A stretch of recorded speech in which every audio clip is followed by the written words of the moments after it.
I just welcome everybody to the Saturday afternoon ongoing meditation class. There's still a couple more people coming in. We'll just wait for those.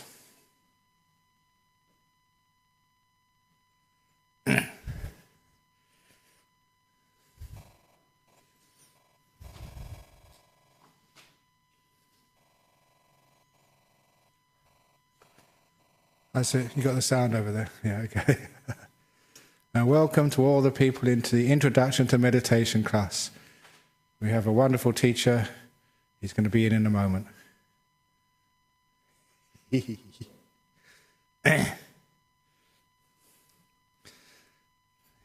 So, this class is the ongoing class. The introduction to class is with James in the next door room.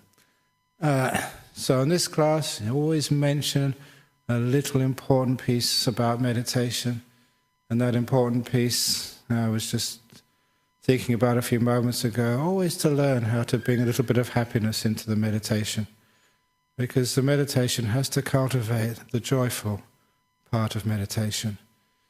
It's one thing to say we're going to be aware, we're going to be mindful.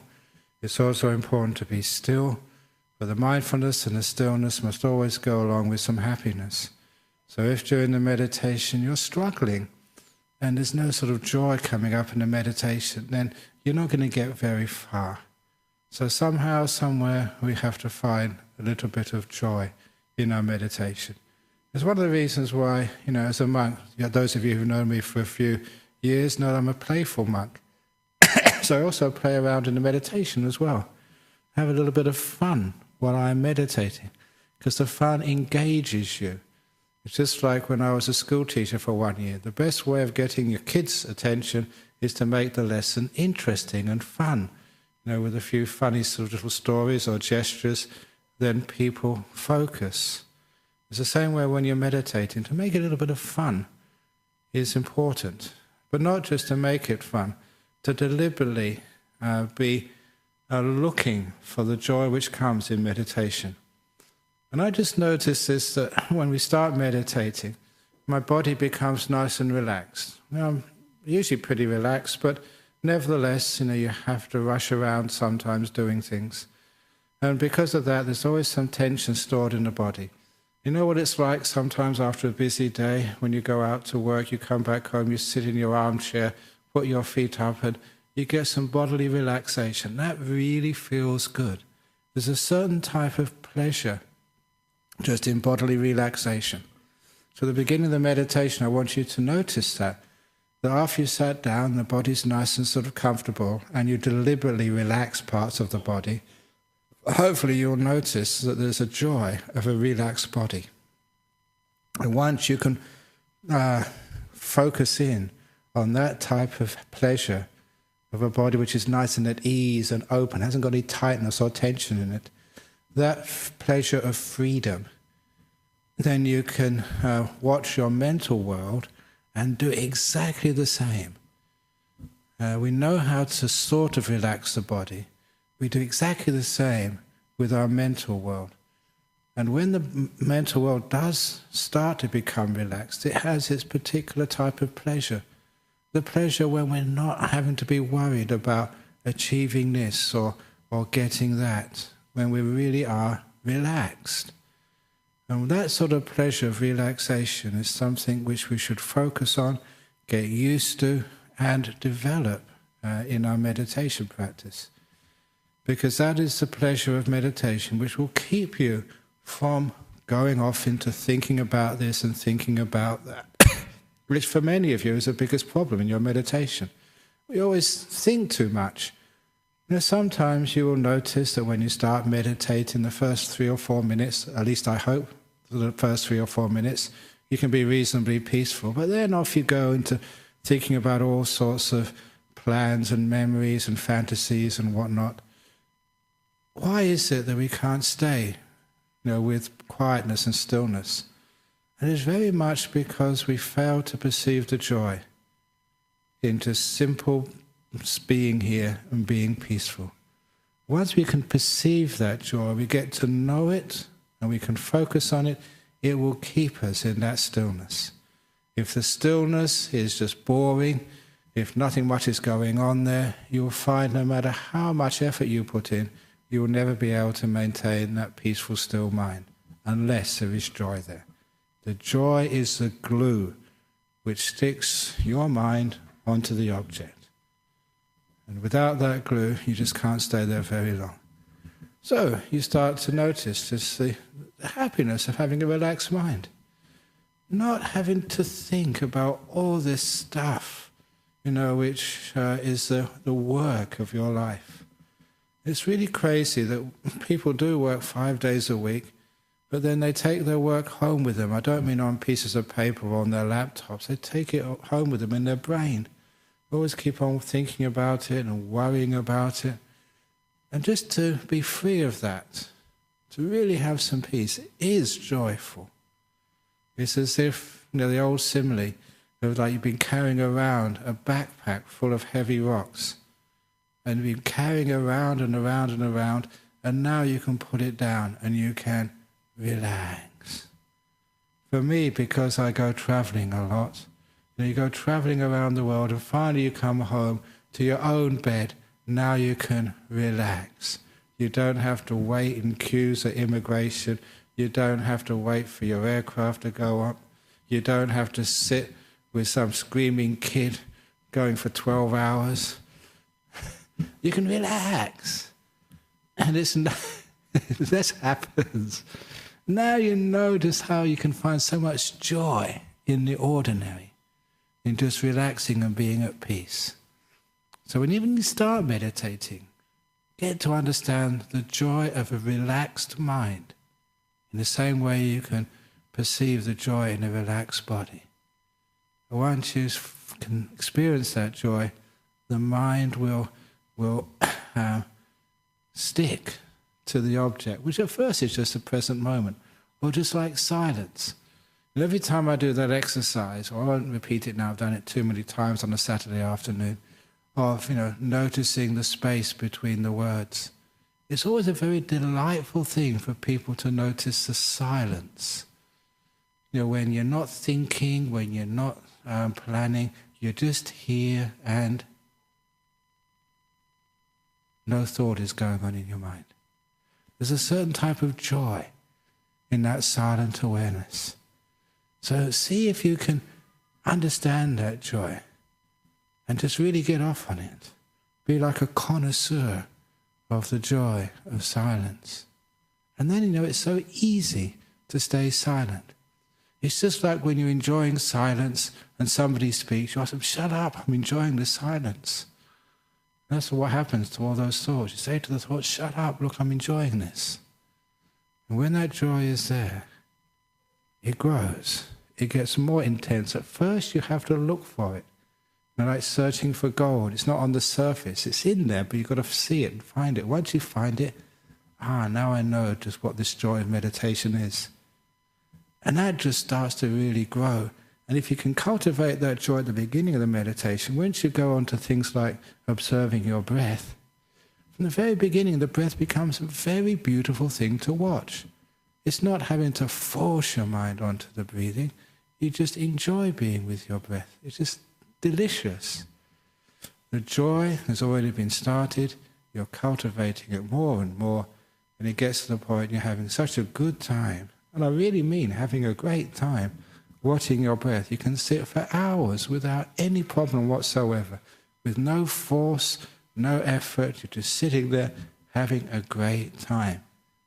You're developing these joys which many people don't understand, they don't appreciate, which are there, very refined joys. It's like the difference between, and you said from personal experience, when I was very young, I couldn't understand why people like classical music. It was just so boring. Give me Jimi Hendrix with all that noise.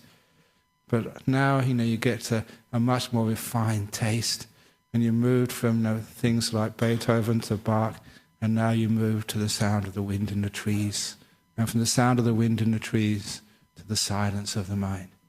Deeper and deeper refinements of your pleasures of sense, of hearing. This is just what we're doing here. Perceiving the joy, the happiness of a relaxed mind. Just being with the breath. Sometimes I compare it to the times when you used to go down to the ocean by yourself, or by some lake. I remember this lake in the north of England, which was in the middle of farmland. No one was around, just sitting by it. It was just so peaceful there. No girlfriend problems, no study problems, no problems at all, just sitting there and just watching the ducks. That type of simple pleasures. And all you could see is just like the waves on that lake coming and going. All you could see in this meditation. Nothing else to do but be by this beautiful lake called your mind. That's a primordial symbol for the mind, is a lake or a pond. And just watching just these waves of breath come and go. And it was its simplicity. And it was just so relaxing and so beautiful, for a busy student. And when you appreciate that, then when you start to watch the breathing, it gets so delightful from the very beginning that once you're onto that stage of a delightful breath, the rest of the meditation becomes so easy. Because the delight gets more and more, it gets deeper and more sort of powerful, and you just can't stop yourself. You just go into some really deep meditations, having the time of your life. So in this meditation, please look for the delight from the very, very beginning. Just the body relaxing. It's so nice to have a body which is at ease, which isn't demanding that I do this and do that. It doesn't demand that I cough, that I sneeze, that I scratch, that I go to the toilet, I give it a glass of water. It's just there, comfortable and free. And you know that.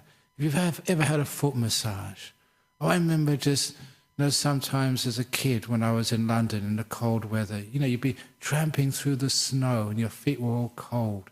Even though you got these boots, there's always snow gets in there somewhere or whatever. And you come home and you soak your feet in hot water.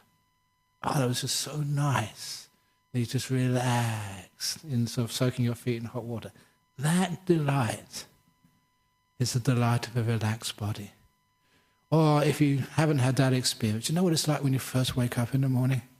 Maybe a Saturday, you don't have to get up early and go to work, and you're in your bed really cozy. You just don't want to get out. If it wasn't for having to go to that damn toilet, you would stay there for a bit longer. And you just lay down there. It's really nice and cozy. That delight is what I'm talking about, the delight of a relaxed, cozy body.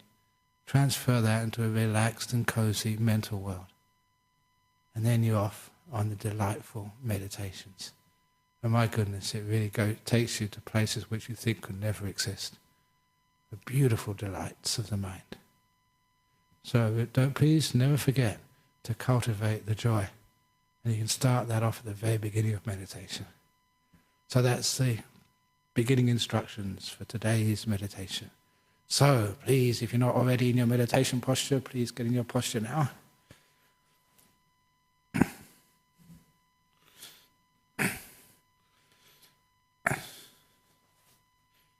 And off we go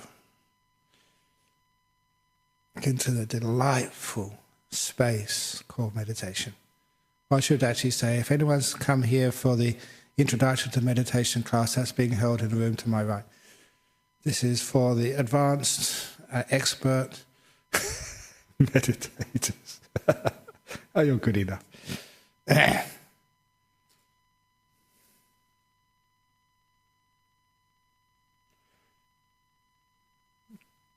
So when you close your eyes, spend time with your body, relaxing it. You know what relaxing means? You're not holding anything tight. You find some tight spaces in your body and you loosen them. And sometimes I do imagine, if there's some tightness there, I imagine these two invisible monsters in my leg. And they're pulling some sort of tendon tight or pulling the muscles. I just do that imagination. And I just tell those two little invisible monsters, let go. When they let go of that tendon or that muscle like a taut elastic band, it loosens and becomes all floppy with no tension in it at all. Sometimes visualizing tension and visualizing what happens when you let go helps. The other thing I learned how to do, if there's a knot of tension somewhere, like a hard ball in my stomach or, in some thigh or something, if there's a knot, a ball of tightness, I just imagine it expanding. Because when you expand things, it doesn't get worse, it doesn't spread the tension, it actually dilutes it. And the more I spread it, the less tense it becomes.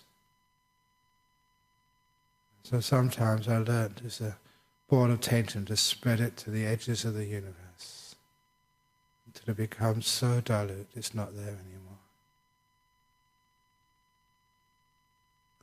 These are all ways of visualizing the body relaxing. And even the word, you never say relax, you say relax. Even the tone of the words helps you let go. And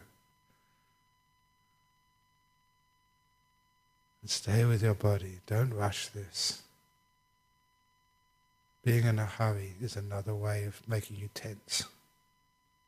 Going slow is a way of avoiding and letting go of tension.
So how's your body feeling?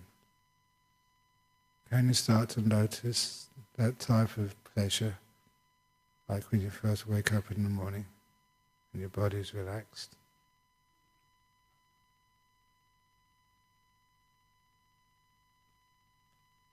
When you notice the joy, it actually grows. It allows you to stay with this pleasant feeling of a body relaxed. And you tend to relax even more. Just by focusing on the delight of relaxation.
If the delight is not there, just focus on your mouth. Turn the corners up and initiate happiness with a smile.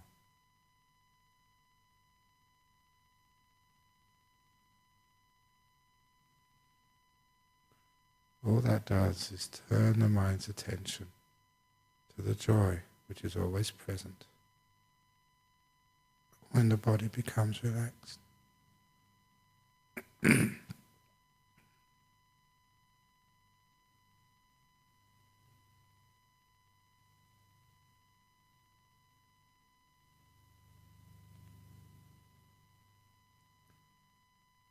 Many burdens have been let go of when you relax your body.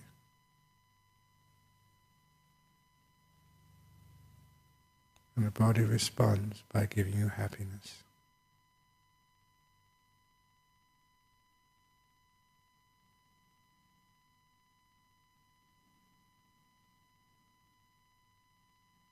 And when the body is relaxed, then we can turn to the more important mental world and do exactly the same.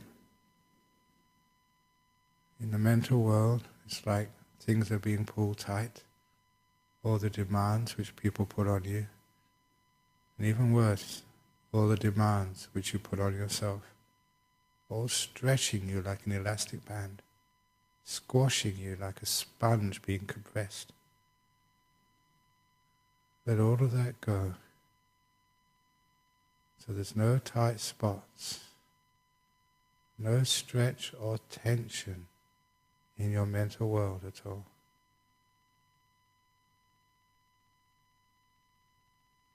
It's called letting go.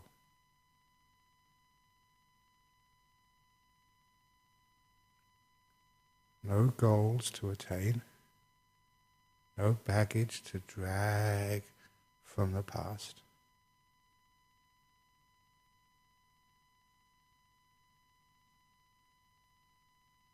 What does it feel like? Can you notice the joy of a mind beginning to relax? Free at last.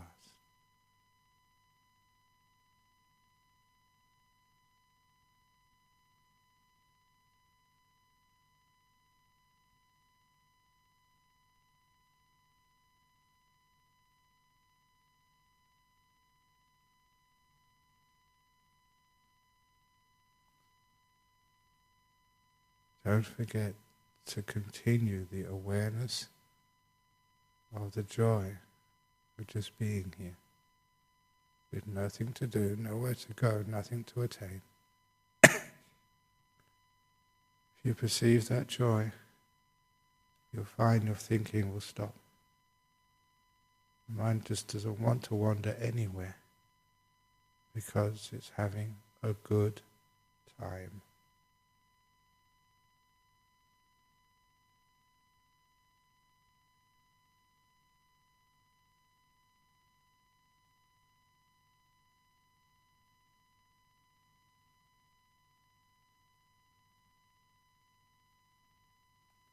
While you're just relaxing your mental world, if anything in the physical world comes up, just relax it, expand it, loosen everything.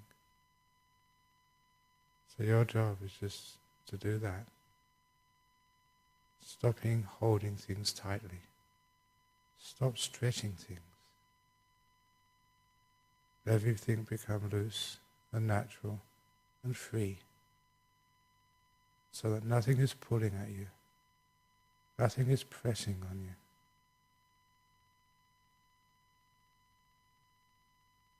So you're as light as a cloud floating along the sky. No weight, no burden.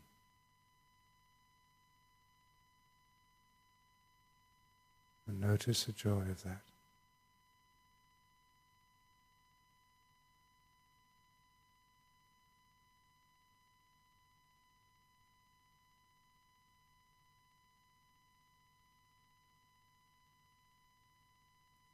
Joyfully just being here. No work to do. No duties to perform. no journey on which you have to travel.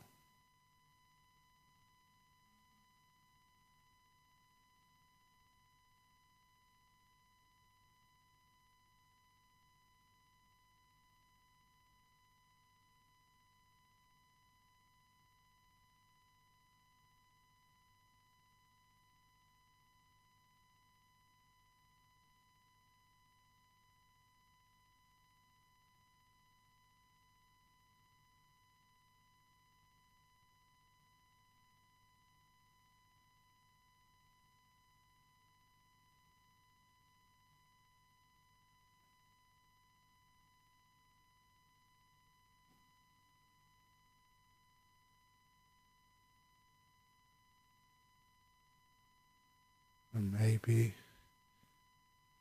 you may recognize you become silent, focusing on the joy of the present moment.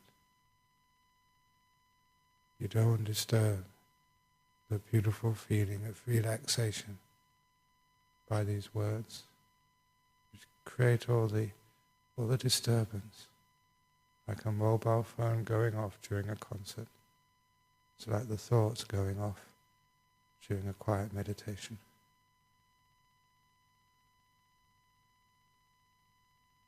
You're just here, enjoying the peace of now.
But if you wish to focus on your breathing,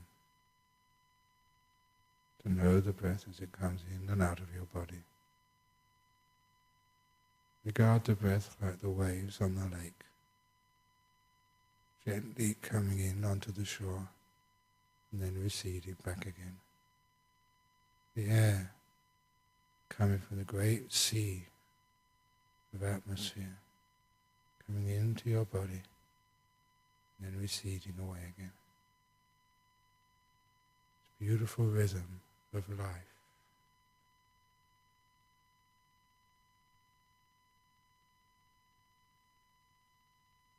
Watch your breathing with gentleness and respect. Don't control your breath like a boss controls the workers.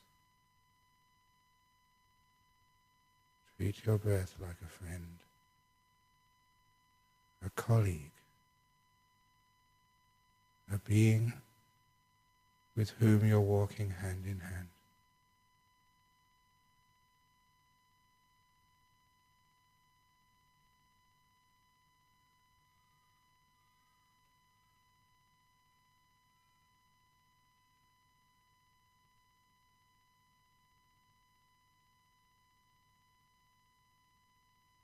And notice the joy of peace, being free from the world, having nothing to do, but just be with this breath. A true holiday.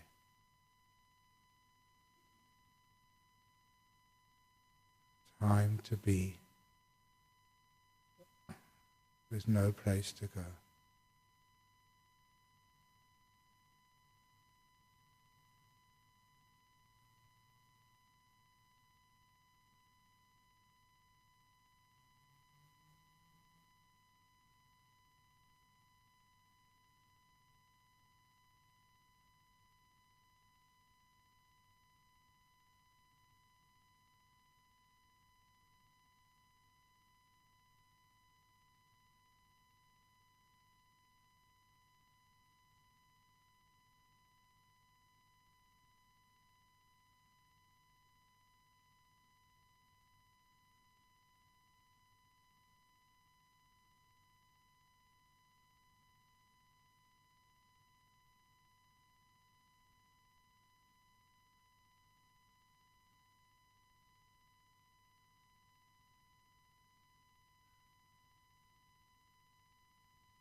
Focusing on the joy as much as on the breath,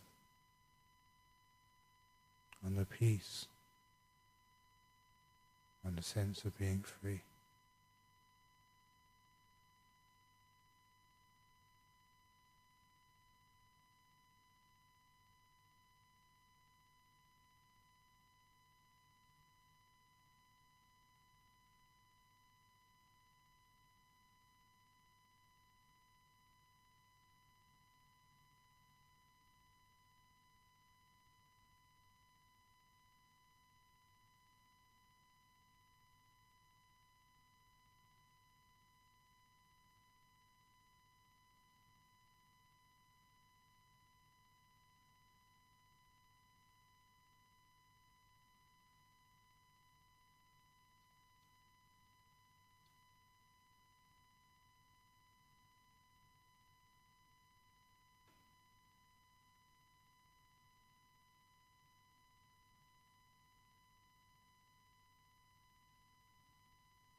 close to the end of the meditation now.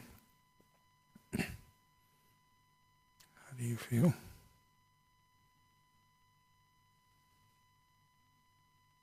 How much peace, joy have you developed?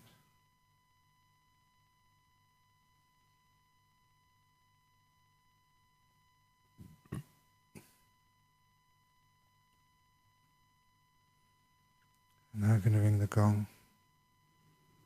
Let the gong take you out for meditation into this world.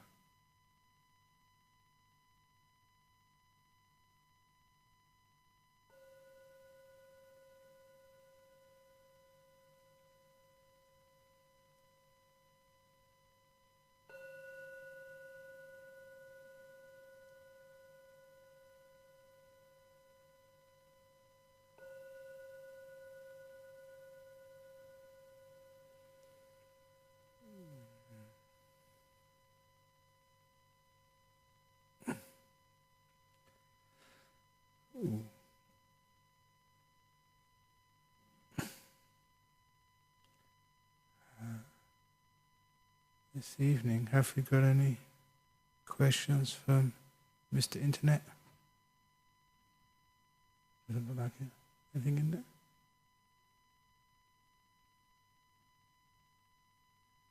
Is anyone in the room? Okay, mostly not in there. No Internet questions. Okay. None. Very good. Okay, so we have the most important people, the ones who are right here. Have you enjoyed that meditation? I certainly got off on it. Anybody have any nice questions about the meditation? Yes, Mr. Chris.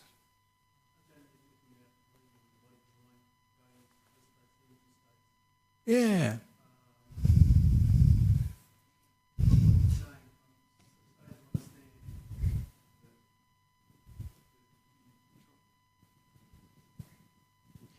Ajahn, what I was saying is that moving into the deeper states of meditation and letting go of the body and going into the bliss or the joy states, I understand from you that that's not really associated with joy within the body or joy within the mind. So correct me if I'm wrong, but are we experiencing or seeking to allow the experience to arise within us of formlessness, in other words, no boundaries within the body when you're experiencing the joy?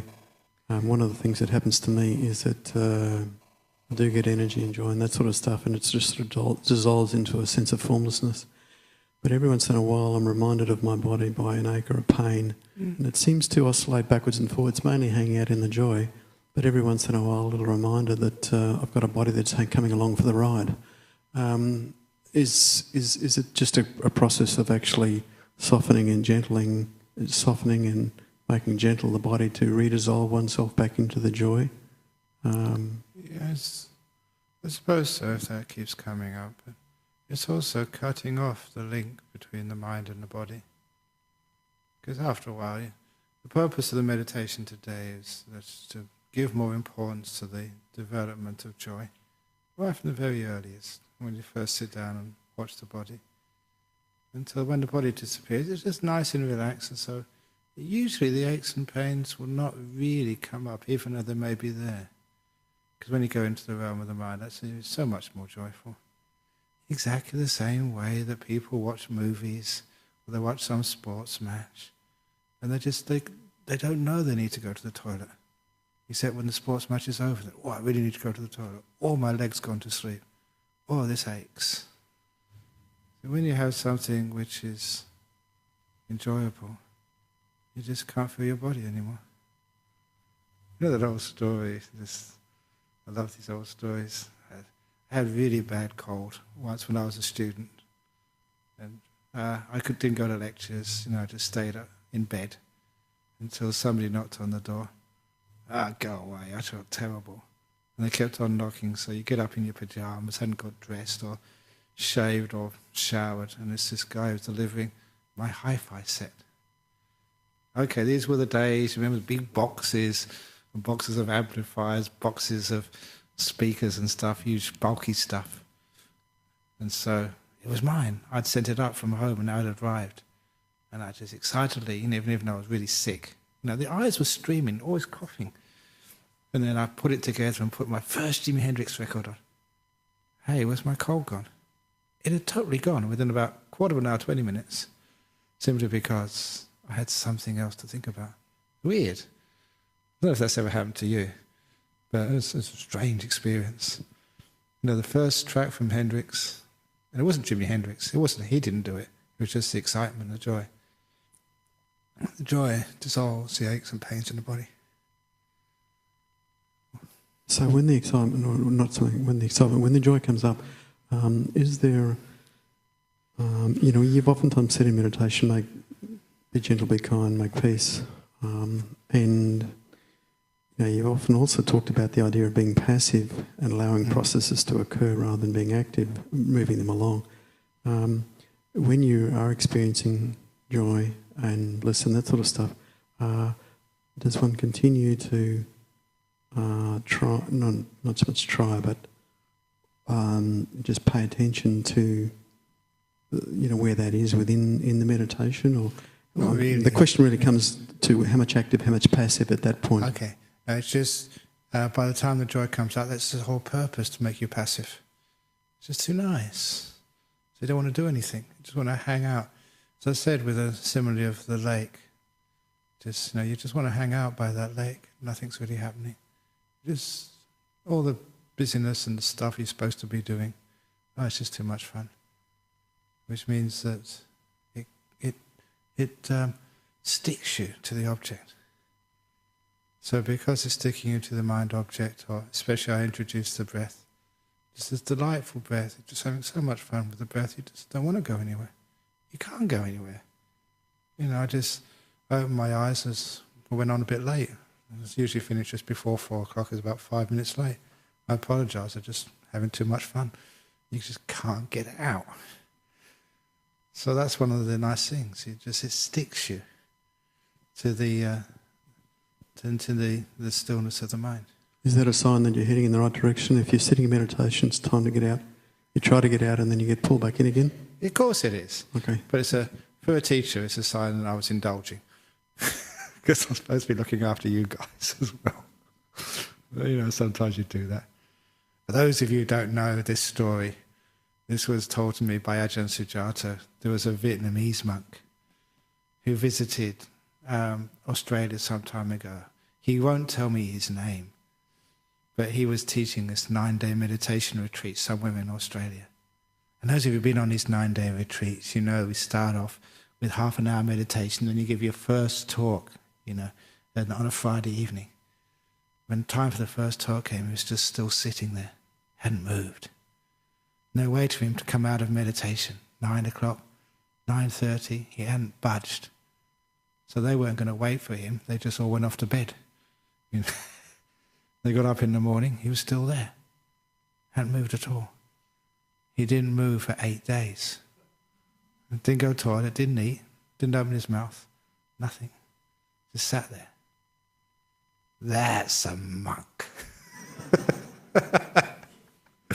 It's true. And afterwards, when he came out of his deep meditation, he apologised. Said, I'm really sorry, but we really got into it. Just couldn't get out.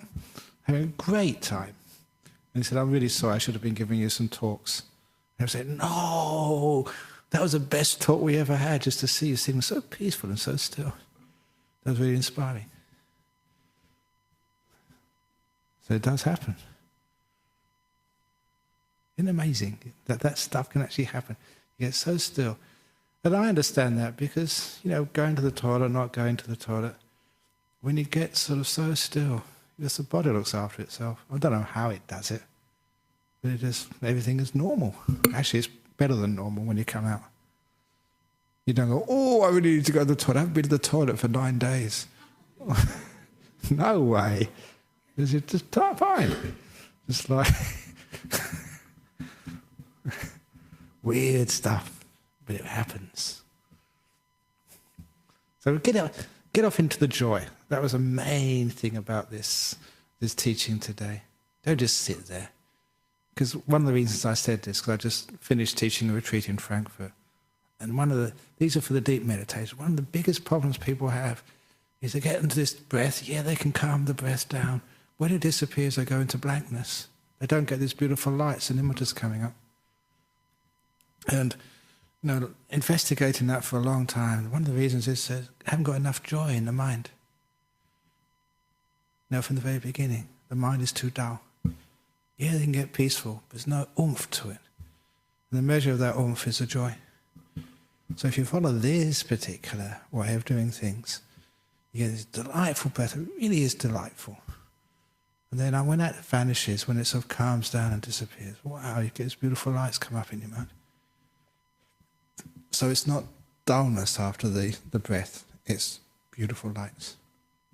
And then you're off. The path into jhanas are open to you. And you really have a great time. You're really advocating a training in increased power. You're really advocating a training in increased capacity to hold power and energy as you meditate. And the word you're using for that is joy. Yeah, it's a good way of looking at it. Okay, done. Okay, so some nice ordinary teachings, middle teachings and deep teachings today. But unfortunately, that's the last teachings I will be giving here in person, because tomorrow we're starting our rains retreat. So you get some idea of what we get up to. You don't have to come out of meditation when you've got nothing to do. Woohoo! But apparently, according to you, my voice will be here. So you won't get away from me that easily. They're going to have recorded little instructions on Saturday afternoons. So I still encourage everybody to come along if you can. And because if you keep up the practice, eventually you just make a lot of progress. And also you'll find that if you try it by yourself, sometimes there's always other things you have to do. There's other jobs which get in the way. When you come here and you've got peer support, it's much easier to meditate because everyone's meditating here together. So the peer support is really good. So if you want to come here, same time, every Saturday, there'll be some meditation happening. And have a great time. If you really want some solutions to the meditation problems, don't worry, we're still available, but you have to come and visit me. For 9 months of the year, I come and visit you. Now it's your turn to visit me. So you go down to Serpentine, and then you can actually offer the dana, the lunch, and then ask the questions afterwards. So have a great time. I'll see you in 3 months when my eyes will be brighter and the awe and the power will be really strong. Have a great time. Let's pay respects to Buddha Dhamma Sangha.